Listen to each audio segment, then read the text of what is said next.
An interesting, and also surprisingly common, conversation in Final Fantasy XIV is about the fact that, while yes, jobs gradually grow into their rotations as you level up and unlock actions, at the same time though, several jobs feel like, at level 50, they're like one or two things off from having a much more functional rotation. And sometimes, they even get that missing piece only a few levels later. Why does it matter that this problem occurs specifically at level 50? Well, for one, level 50 is, due to the length of A Realm Reborn, combined with the extra mandatory tasks like Alliance raids, probably the longest section of the initial experience of making your way through the game. Being at level 50, missing just one thing to make the rotation nice, for so long, kind of sucks. Another factor is that because of the amount of level 50 content, and the fact that logically it would be the most common content in many roulettes, doing daily roulettes have a tendency to plant you at level 50 very, very often. Now, a pretty common suggestion whenever this kind of discussion comes around is, just don't turn off actions when you get synced down. I want to use all my big buttons. Which, while understandable, would be probably a lot of extra work to balance. Sure, yes, the low-level content is pretty power-crept already, but there's no reason to break the game any more than it already is. Besides, this kind of solution is sort of a different conversation to fixing the jobs at those levels. If the level 50 experience kinda sucks, then making it so the players that are past level 50 are fine does not fix it for the level 50s. Consider that as actions in this level range are unlocked by job quests, these players playing through the MSQ would be stuck with the level 50 toolkit until they reach Heavensward. As such, since some jobs work kinda fine at level 50 as they are, with a focus on the jobs that don't, I will be suggesting some ways these jobs could be improved specifically at level 50, with a concern of not breaking the job later down the line as a result. Starting with the tanks, both Warrior and Gunbreaker may seem a bit strange at level 50 or even a bit bland, but I don't think they need anything at 50. This also applies to Dark Knight. All three seem a bit basic, exactly because they're lacking all the extra fluff, mainly OGCD attacks, that gets added along the way past 50. Among them, Warrior is definitely the one that gets the biggest overhaul when it gets inner release, but giving it that now or something similar seems absurd, and just unnecessary. However, Paladin, I feel, could use a little something.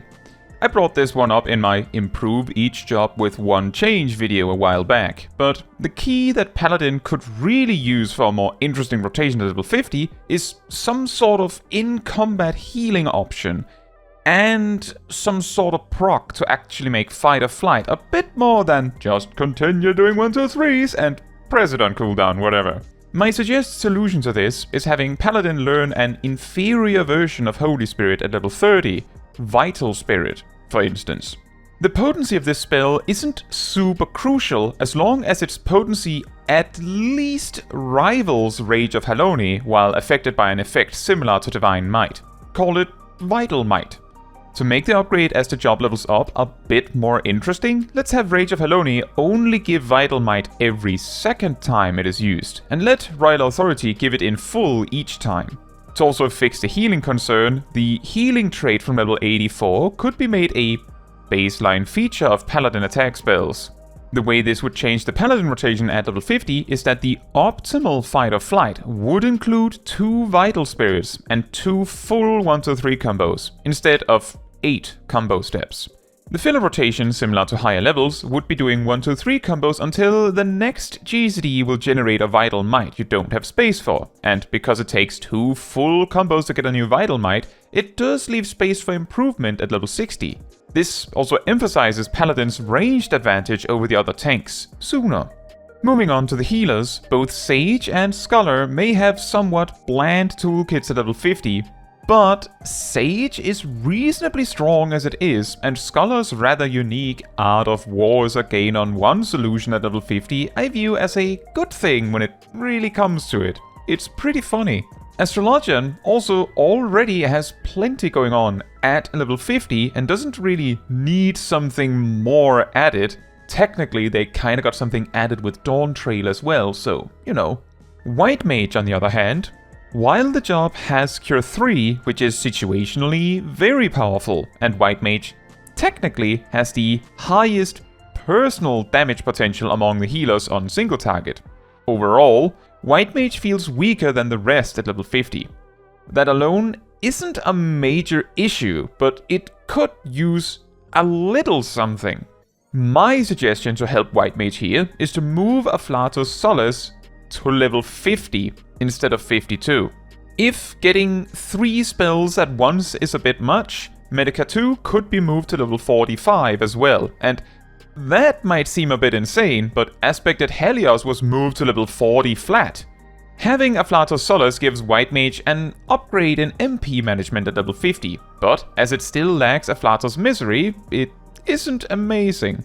I would suggest giving White Mage some sort of high stone spell as a weaker Afflatus Misery, but by the design of Afflatus Misery, any version of such a weaker spell would almost be like not good enough without sort of making Afflatus Misery just a visual change.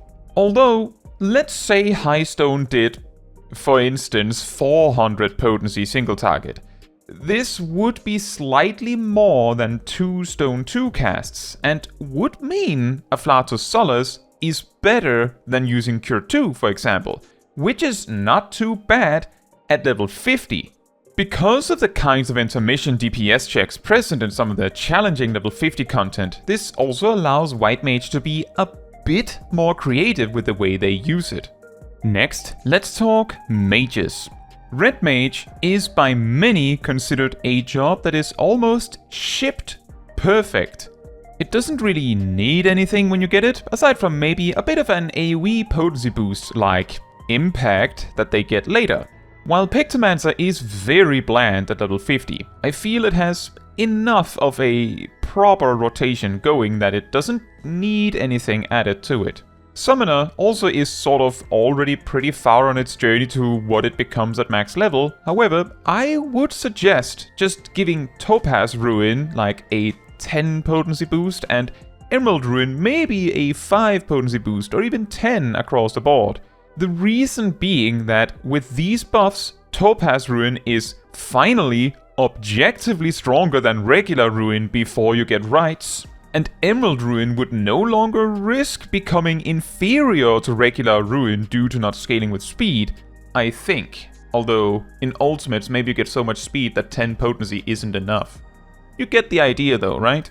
These buffs are no longer needed when the rights are unlocked. Black Mage, on the other hand, could use a little something. I know some would say, just give them Fire 4 sooner. However, I feel a more considerate way to help Black Mage would be to make the rotation they already have at 50 more enjoyable.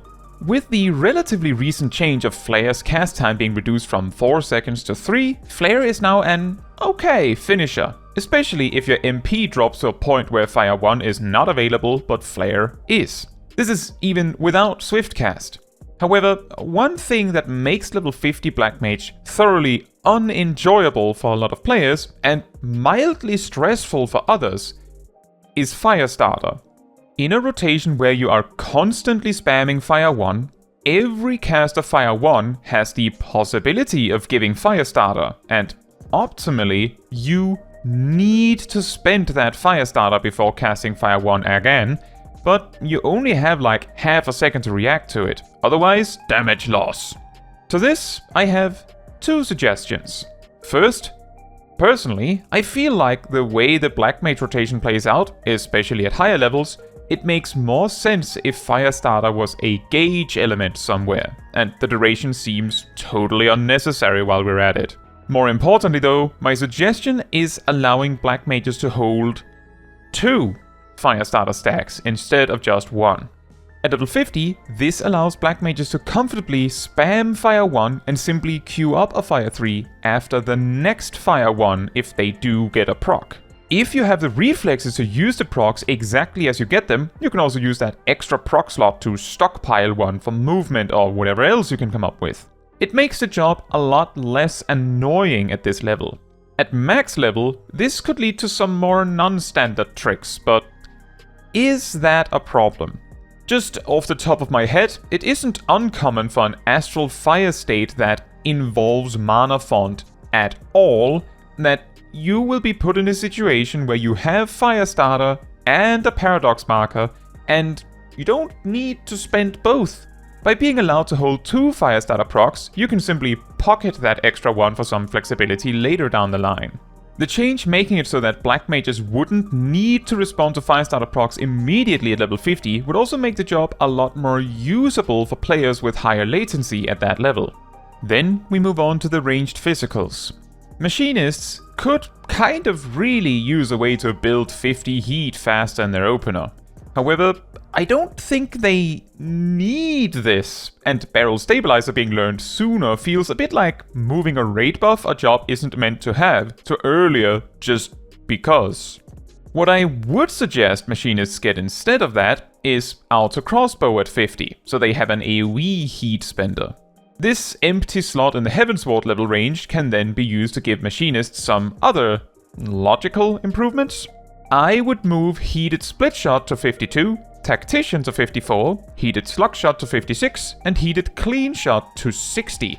Although admittedly that's a significant buff to level 60 Machinist, I just feel it makes way better sense.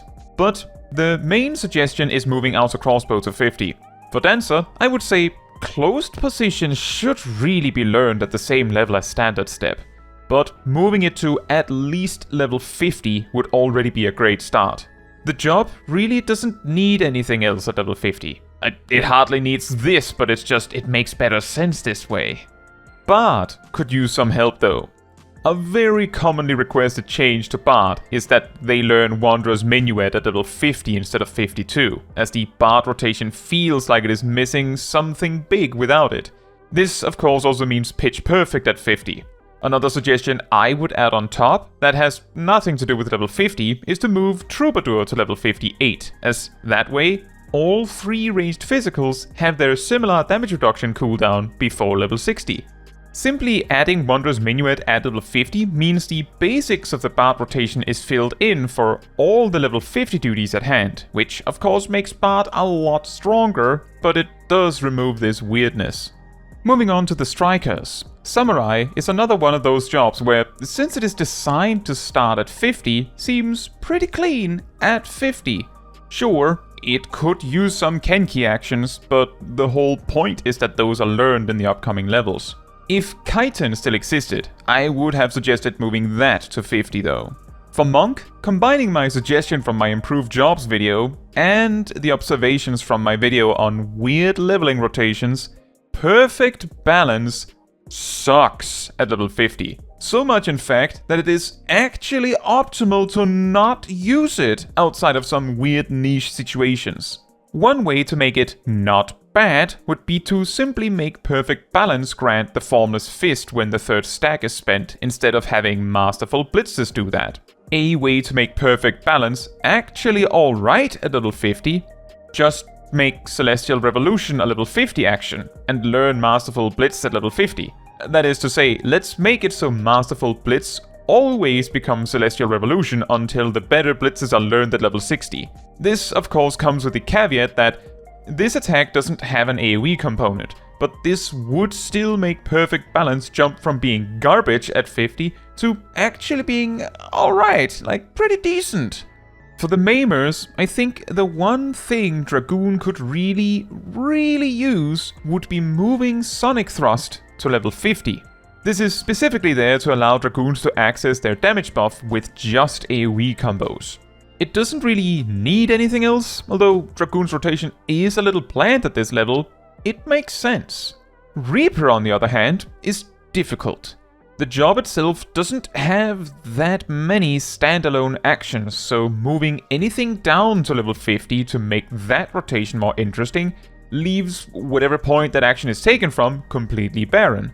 In a really weird way, I also feel that Reaper's rotation at level 50 is somehow more interesting than its level 60 rotation. Why? Because at level 50, you don't really have a way to generate a ton of gauge really quickly aside from Death's Design and a lot of death. This means that there is some value to holding some gauge for like a mini burst, like a little baby burst. At level 60, with Soul Slice, this relationship changes a bit. In other words, despite the fact that Reaper could really use something at level 50, the job as it is has always sort of been made in such a way where not a lot is going on outside of its bursts, so it makes sense the low-level rotation is even more simple. Finally, for the Scouters. Before Dawntrail, I would have absolutely suggested moving Armor Crush to level 50 so that Ninja had a decent way to maintain Huton in combat. But, given this is no longer a thing, a different suggestion then. Give Trick Attack an AoE component, like how Kunai's Bane has. In fact, there could be some super niche situations where these attacks having a baked-in AoE component might actually be disadvantageous. So how about, instead, Huton grants a slightly different version of Shadow Walker, which gives them their AoE components. That way, you have the ability to control whether these attacks have AoE components if it is ever needed. It hardly ever is, but if a job should deserve to have this minutiae of niche optimization, it would be Ninja. The primary thing this solves is that before Kunai's Bane is unlocked, Huton is a gain on like 3 and 4 targets with Trick Attack, and then Katon pretty much takes over. Once Kunai's Bane is unlocked, Huton is always good with Kunai's Bane. On AoE, of course.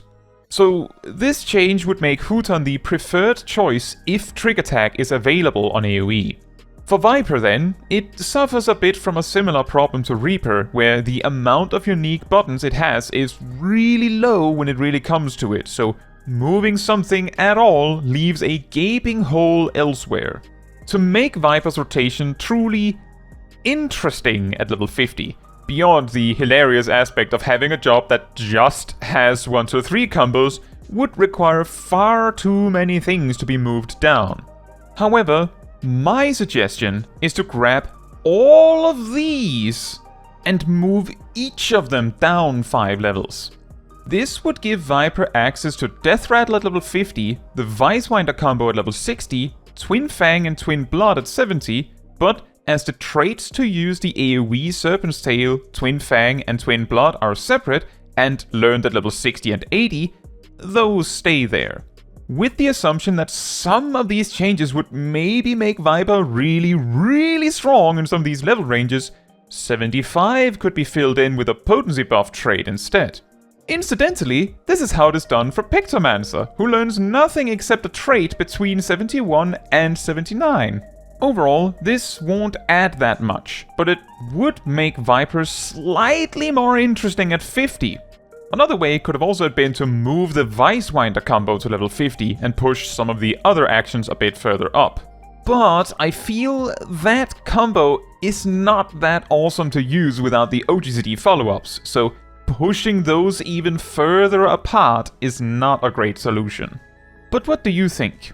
How would you adjust your favorite job so that it is a bit more interesting at level 50, without destroying it at higher level or completely ruining the pace of action unlocks as the job levels up? Do you like my suggestions? Do you think I skipped over a job that really needed something? I would love to hear about it all in the comments. Now, that is all for this video. Thank you so much for watching. If you would like to support me and my channel more directly, you can become a member like these wonderful people here. You can also alternatively support me through Ko-Fi, link in the description. You can also support the channel by letting the YouTube algorithm know by liking the video, leaving a comment, subscribing, sharing, and hitting the bell to get notified when next I post a video. Fun fact, originally Dragoon got their damage buff from a weapon skill called Heavy Thrust, which was just its own separate button that didn't relate to either of the two combos we use now. It did, however, combo into the AoE attack Ring of Thorns, which as the name implies, apparently was a circle AoE. Ring of Thorns was removed in Stormblood when Sonic Thrust was added, which from 4.05 onward either extended or added the damage buff. Heavy Thrust was removed with Shadowbringers, and as the piercing increasing debuff Disembowel applied was also removed, it received the damage buff instead.